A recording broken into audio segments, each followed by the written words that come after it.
Cliché इस वक्त मेरे हाथ में है और मैं सोच रही हूँ कि किस खूबसूरती से वो अपनी ज़ात के सच से चलता हुआ यूनिवर्सल ट्रूथ तक जा पहुँचा।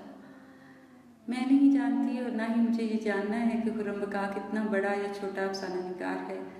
मुझे बस इतनी खबर है कि वो ऐसा सच लिखता है जिसे लिखते हुए लोग तकलीफकार नहीं रहते, बल्कि अपनी सतह से नीचे चले आते हैं, तेरे मेरे जैसे बन जाते हैं और देखते ही देखते उनकी दाढ़ियाँ उग आती हैं। अब ये दाढ़ी चाइना कट भी हो सकती है और फ्रेंच कट भी।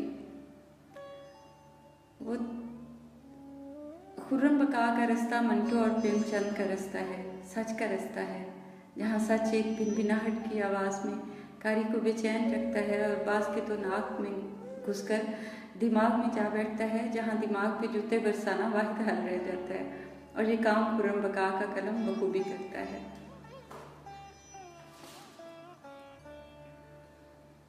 वो ताकत के खिलाफ नज़र नहीं आता, मगर हर उस फिरौन के खिलाफ नील के पानियों में मूसा के साथ जा खड़ा होता है, जहाँ ताकत वाला खुदा बन बैठता है। और अगर खुदा भी कहीं फिरौन जैसा होगा तो वो उसका गिरेबान पकड़ने से भी बाज नहीं आएगा। अगर आप मुअद्दब हैं, गुस्ताख नहीं हैं, तो फिर सवाल उठाना तभी असरअंगेज हो सकता है जब उसमें तंज की तलखी शामिल हो।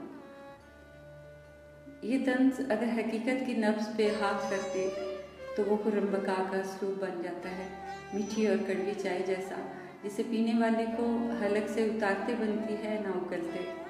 सच कहने के लिए ऐसी ही चाशनी भरी तलखी चाहिए। उसके अफसानों में अल्लाह मियाँ के नाम,